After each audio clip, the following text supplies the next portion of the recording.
Hi, I'm Jamie and I'm excited to tell you about two new feedback tools that we've recently added to the Great Teaching Toolkit. Alongside student surveys, we've got self-reflection and peer feedback tools. So now we've got three sources of information that we're using to triangulate to help us identify our personal development goals as we seek to develop our expertise. So I can now do a self-reflection survey on a dimension or element from the model for great teaching. This is just to help me think about my practice as I hone in on a goal. I can also invite a colleague to complete a survey in the same area. So this has got to be a trusted colleague and someone who, importantly, is familiar with my practice. They've seen me teach, they know me, they have enough experience of my practice to be able to respond to the questions. And there might be about 10 to 20 questions. Below that, I can see that I've got some self-reflection surveys that are in progress. I haven't completed those, but I can go back to them.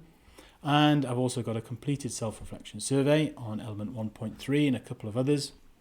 I can also see that a colleague has also completed the survey on element 1.3. So I'm interested to see how their perception compares to my perception of my classroom practice.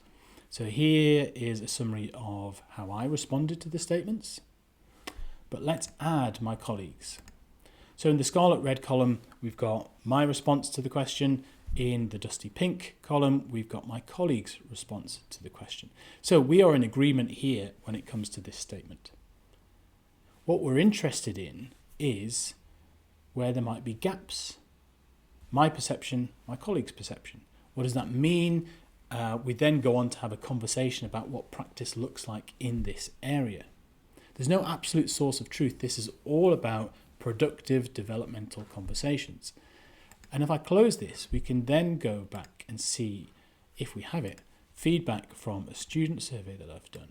So how does my own perception of my practice, my colleagues' perception of my practice compare to students' perception and experience? And after all, they experience the classroom environment more than anybody else. So this is the same element, and we can dive a little bit deeper. It's dummy data, so it's 100% or 0%, but this is the same element, 1.3.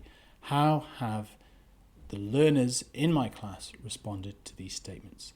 So there we have it, three sources of information now which we can use to triangulate to inform professional development goals as we develop our expertise in very specific areas of the elements and dimensions from the model for great teaching.